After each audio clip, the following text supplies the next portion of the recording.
Minister Modi and President Putin. These include a trade and investment agreement, an intergovernmental agreement on joint production of spares for Russian Soviet-made military equipment, an MOU for joint audiovisual production, one for oil and gas cooperation. An MOU has been inked in the field of transport, another to facilitate maritime traffic from Vladivostok to Chennai. A customs agreement as well as an understanding in the field of geology has also been exchanged. India and Russia enter into an agreement between investment funds as well as strategic initiatives with FICCI, an agreement for coking coal extraction and another for joint development in a field of LNG has also been exchanged. Last agreement exchange was a B2B one. Prime Minister Narendra Modi and Russian President Vladimir Putin participated in their 20th India-Russia bilateral summit. The summit will take forward the privileged strategic partnership that the two countries share with a new layer of inter-regional cooperation in the Russian Far East. The two leaders discussed defense ties, nuclear energy, space cooperation as well as B2B Connect. Prime Minister Narendra Modi thanked President Putin for announcing the conferring of the highest civilian award of Russia to him. Prime Minister Modi described Russia as a close friend and partner of India. He thanked President Putin for his focus on expanding the special privileged strategic partnership that the two nations share. Prime Minister Narendra Modi said he was honored to be the first ever Indian Prime Minister visit to Vladivostok. He thanked President Putin and stressed on the fact that both India and Russia are against outside influence in internal matters of any nation. Prime Minister Narendra Modi highlighted the new version of leadership that moves beyond capital cities and puts people at the core of the ties with the other nations. Prime Minister Narendra Modi spoke of the new vistas that have opened up in India-Russia ties. He hailed the proposal to establish a full-fledged maritime route that will serve as a link between Chennai and Vladivostok. Vladivostok can act as a gateway for oil and gas supplies. PM Modi spoke of the importance of a multipolar world. He said that keeping this in mind, India and Russia are partnering at several such forums. President Putin said that during his talks with Prime Minister Modi, the two nations agreed on enhancing cooperation in the field of trade, investment, military and technical cooperation, education and culture, for which bilateral documents will be adopted. Prime Minister Narendra Modi is in Vladivostok, Russia on a two-day visit. His first engagement of the day was visit to Zvezda shipbuilding complex in Bolshoi Kamen town. Russian President Vladimir Putin accompanied Prime Minister to the complex. Both leaders visited an exhibition at the shipbuilding complex. Prime Minister was briefed about the models displayed at the exhibition. The shipbuilding complex has been built at an estimated cost of approximately $4.2 billion. It is the biggest shipbuilding complex in Russia, fitted to build all types of naval and merchant ships. PM Modi was welcomed by the Indian diaspora amid slogans of Vande Mataram and Bharat Mata Ki Jai at the hotel where he is staying in Russia. India and Pakistan agreed to a visa-free travel of Indian pilgrims without any restrictions based on their faith for Kartarpur Sahib corridor. The understanding was reached during the third round of talks on the modalities for operationalization of Kartarpur Sahib corridor held today at Atari. India and Pakistan also agreed that persons of Indian origin holding OCI card too can visit Holy Gurdwara Kartarpur Sahib using the corridor. 5,000 pilgrims can visit Gurdwara Kartarpur Sahib using the corridor every day. Additional pilgrims over and above the figure of 5,000 can also visit on special occasions, but that will be subject to capacity expansion by Pakistan side. Ministry of Home Affairs notified Masood Azhar, LET Chief Hafiz Saeed, LET Commander Zakiur Rahman Lakwi and Daud Ibrahim as individual terrorists under Unlawful Activities Prevention Act. The decisions have come taken nearly a month after Parliament approved a crucial amendment to the Unlawful Activities Prevention Amendment Act 1967. Lieutenant General KJS Dhillon says that Pakistan is desperate to infiltrate maximum terrorists into Kashmir Valley to disrupt peace in the valley. He also said that on August 21st, two Pakistani nationals were apprehended, were associated with Lashkar-e-Toiba. The Indian Army also released confession video of the two apprehended Pakistani nationals. Jammu and Kashmir ADG Police Law and Order Munir Khan says that normalcy is returning. He said orders and instructions are very clear to avoid civil casualties. In Jammu and Kashmir, Indian Army organised the first Army recruitment rally after abrogation of Article 370 and 35A. The 7-day recruitment rally, True Army Recruitment Office, Jammu, commenced at Subsidiary Training Centre of J&K Police at Talwara, Riyasi yesterday and will continue till 9th of September. At least 19 people were killed in a blast in a firecracker factory in Batala in Gurdaspur district. Many people are buried under the debris. As part of BJP's Maha Jan Sampark Abhiyan, Union INB Minister Prakash Javadekar met legendary track athlete Milkha Singh, popularly known as Flying Sikh, at his residence in Chandigarh.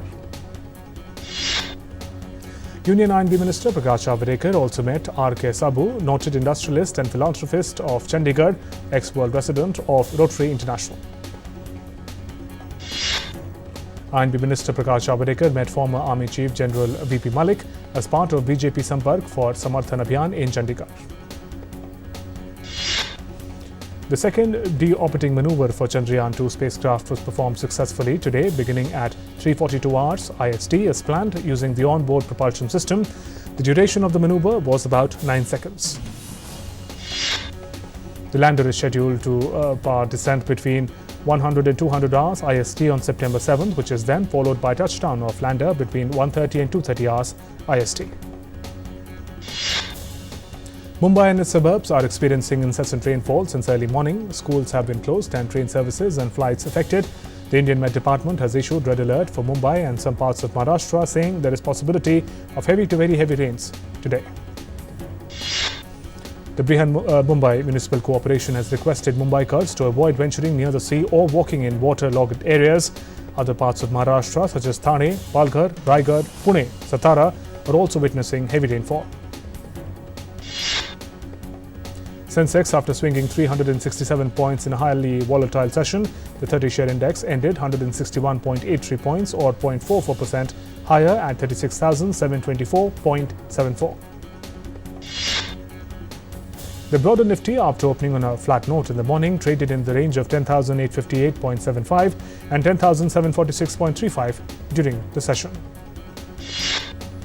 Meanwhile, Indian rupee appreciated by 27 paise to close at 72.12 per US dollar on Wednesday. Global oil benchmark Brent crude rose 0.39% to 58.48 per barrel intraday. Bank of Baroda has announced a raise up to 1,132 crore rupees by issuing fresh shares to its staff under Employee Share Purchase Scheme. The decision was taken by Compensation Committee of the board at its meeting. India's largest car maker, Maruti Suzuki, said it has decided to suspend production at its Gurugram and Manesar plants in Haryana for 2 days on 7th and 9th September. On 1st September, the company had reported a 33% dip in total sales last month. Markets regulator SEBI sought a response from Interglobe Aviation, the parent of country's largest airline, Indigo, on a fresh letter by company's co-promoter Rakesh Gangwal regarding complex corporate governance issues. E-commerce giant Amazon India announced that it aims to eliminate single-use plastic from its packaging by June 2020 as part of its sustainability efforts in the country. Meanwhile, Flipkart has announced introduction of Hindi interface on its platform to make it more engaging for the next 20 crore customers coming online to experience e-commerce in a more inclusive manner. The launch will be completed in about a month. Reliance Jio signed a 2-year deal with T10 Sports Management to live stream the Abu Dhabi T10 League to its 330 Indian subscribers on its Jio TV platform. The third edition of 10-over format league will be played at Zayed Cricket Stadium in Abu Dhabi from 15th to 24th November. Danish toy maker Lego is setting its sights on further expansion in China and India. After returning to sales growth last year, company famous for its colorful plastic bricks has seen double-digit increase over the last decade, which came to an abrupt halt in 2017. A phone directory app Truecaller crossed 500 million downloads and surpassed 150 million daily active users globally. The development comes close on the heels of the company, which has a significant number of users in India, attaining over 1 million paying subscribers to its premium services. The American Chamber of Commerce in Hong Kong, which is currently leading a delegation of US brands eyeing investment opportunities in India, has pitched for a free trade pact between India and the United States. The Australian Bureau of Statistics reported to the country's weakest annual growth in a decade, with its economy expanding just 1.4% in the year till June. UK Prime Minister Boris Johnson has low-key vote on Brexit. He was defeated after a cross-party alliance voted against him in the Parliament in a bid to prevent taking Britain out of EU without a divorce agreement. Prominent British lawmakers, including a number of former cabinet members, were among 21 Conservative rebels who helped defeat Prime Minister Boris Johnson in the Parliament. The government was defeated by 328 to 301 on a motion put forward by opposition parties and some of the rebel Conservatives. British government ministers arrived at 10 Downing Street for a cabinet meeting with British Prime Minister Boris Johnson. Johnson is trying a snap election after losing key vote on Brexit. Hong Kong's embattled pro-China leader Carrie Lam announced a formal withdrawal of a controversial extradition bill that has plunged the Chinese-ruled city into its worst political crisis in decades. Announcing the withdrawal, she said that from this month onwards, I and all officials will visit the community and speak to the people from all walks of life who have different beliefs in politics and different backgrounds, and using that as a communication platform for them to voice their discontent and find ways to address the problems. Hong Kong protest leaders have appealed to German Chancellor Angela Merkel to support their push for democracy when she visits China this week.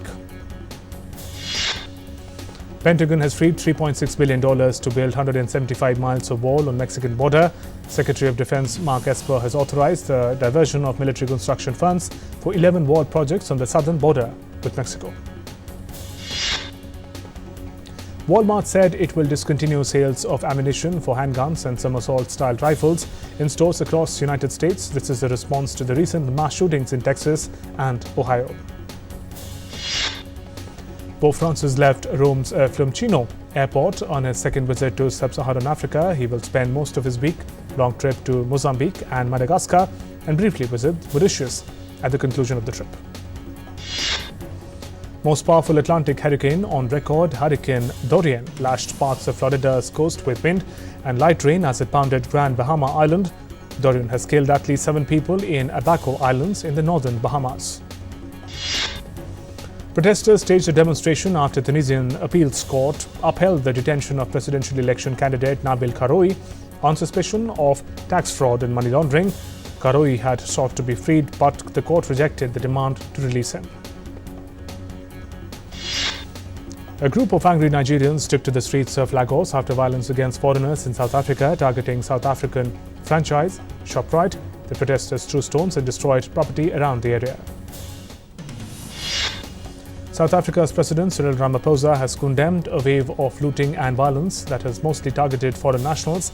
In a statement, he said that there can be no justification for any South African to attack people from other countries. Venezuelan President Nicolás Maduro has ordered armed forces to be on alert for potential attack by Colombia's government and announced military exercises on the border amid rearmament by a group of former guerrilla commanders.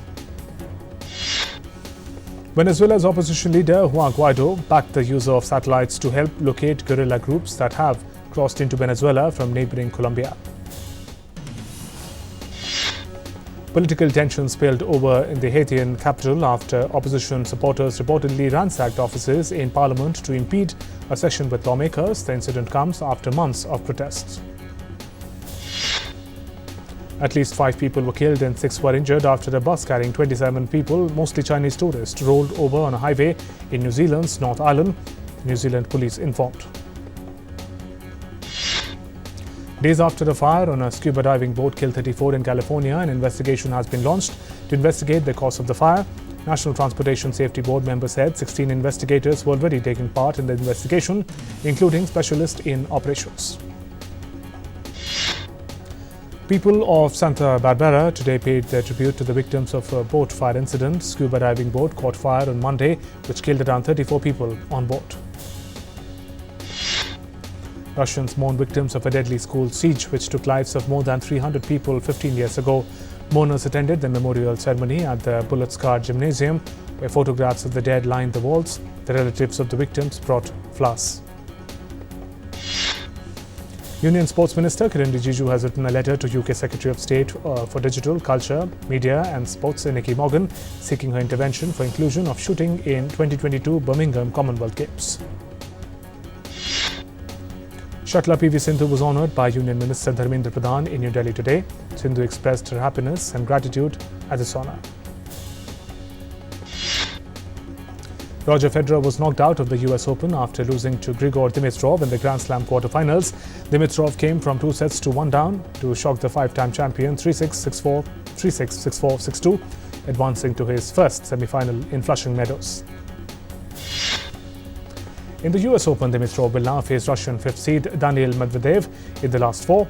World number 78, Dimitrov's shock win ensured that there will be at least one first Grand Slam finalist on Sunday. American tennis player Serena Williams reached US Open semi-finals after defeating China's Wang Qiang by 6-1, 6-0. This is Williams' 100th US Open victory. And Serena Williams said tennis had come a really long way as she moved to within a victory of her 10th US Open final, 20 years after winning her first Grand Slam title in New York. In women's singles, British number 1 Joanna Konta beaten in straight sets 6-4, 6-4 by Elina Svitolina in US Open quarterfinal.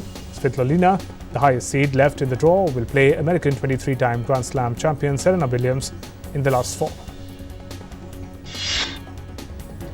Looking forward to his quarterfinal match against Argentina's Diego Schwartzman as he continues his quest for a 4th US Open title, Rafael Nadal said it would be good to keep a crowd in his corner, but also recognize that the Argentine has a fan base of his own here in New York.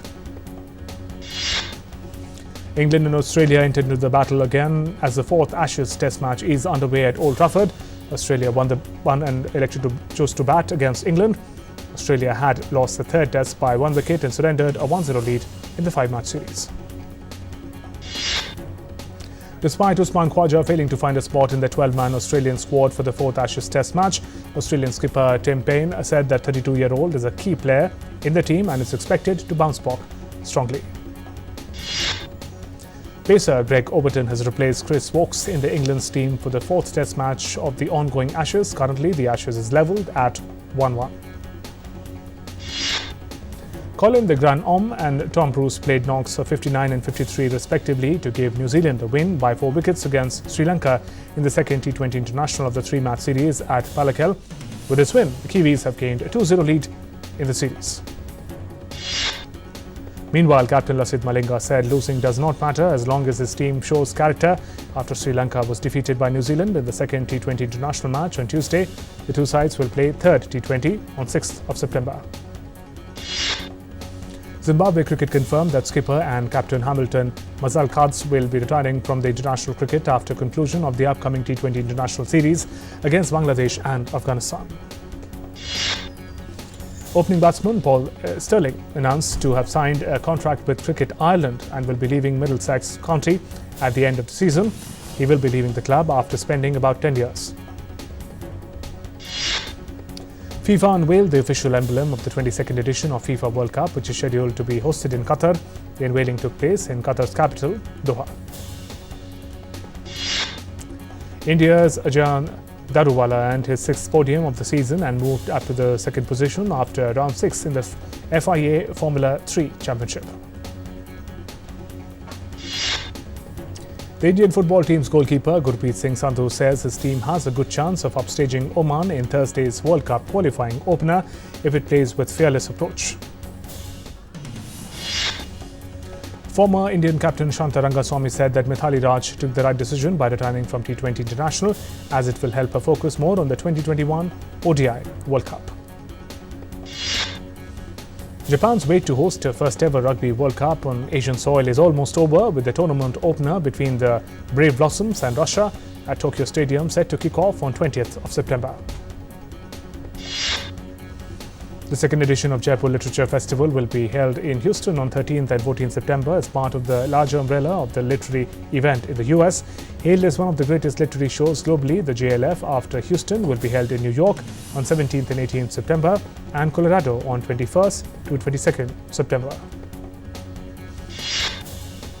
Odisha State Disaster Management Authority won the IT Excellence Award 2019 for its innovative conception of using information technology in the field of disaster management. In Ecuador, dozens of endangered baby turtles have been hatched. This happens unexpectedly at a popular Ecuadorian beach in a seaside town. The World Aerobic Championship provided ample entertainment in the skies of Chartres, France, as home pilot Louis Vanal won the men's event with wonderful display of stunts.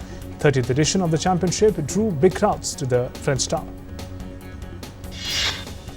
Former England soccer captain David Beckham, veteran US singer Iggy Pop and teenage climate activist Greta Thunberg were honoured at the annual GQ Men of the Year Awards. New York Fashion Week is setting a new trend for September with a shorter, more robust schedule. The Council of Fashion Designers of America dropped the official calendar from 6 days to 5 days and nights under the leadership of new chairman, designer Tom Ford. New York Fashion Week will officially run from 6 to 11 September. A horde of zombies disembarked at the Venice Film Festival ahead of the world premiere of Simon Scaffoldi's Full Chief of Fake. 6 of the living dead pulled up to the Venice Lido Exeter Hotel in a water taxi before shuffling onto the jetty to pose for photographs. Veteran Scottish actor Peter Capaldi is the latest addition to the star-studded cast of James Gunn's The Suicide Squad. Pete Davidson is also in negotiations to join the Warner Brother production. Christoph Waltz has joined Liam Hemsworth in an untitled action thriller series of upcoming streaming service Quibi. The series revolves around Hemsworth's Dodge Maynard, who is desperate to take care of his pregnant wife before a terminal disease takes his life. Many celebrities came forward in support of singer Justin Bieber, who opened up about his early fame and negative effect it had on his life in a post. Miley Cyrus, Ed Sheeran and Sean Kingston commented thanks on his post for sharing his struggle. Hollywood stars Emily Blunt and Jon Hamm joined the cast of Jamie Dornan-fronted Wild Mountain Theme. The film is set in Ireland and the team will start shooting at the end of the month. Critically acclaimed TV creator-producer Ryan Murphy has more projects at works at Netflix. He is working on the adaptation of A Chorus Line, a documentary series about Andy Warhol, and Marlene Dietrich project. Filmmaker Taika Waititi released the trailer of his upcoming film Jojo Rabbit, giving fans a detailed look into his lead character. The director lets humanity, love and hope shine through the trailer of the anti-hate satire. Actor Priyanka Chopra is all set to star in the adaptation of Man Booker-winning novel The White Tiger for Netflix along with Rajkumar Rao. The project will be directed by Ramin Barani. The first track of the film of the Zoya Factor released on Tuesday, titled Lucky Charm. The song is sung by Raghuveer Yadav and Shankar Mahadevan and penned by Amitabh Bhattacharya.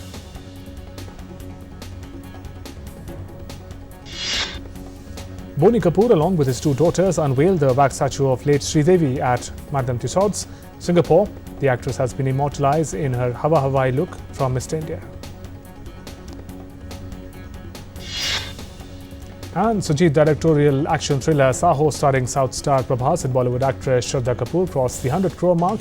The film was released on 30th August and has already broken multiple records at the ticket window. And with that, we conclude this edition of Express News. Namaskar.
In the northeastern part of India lies a state with great valleys, high mountains, deep gorges and rich flora and fauna.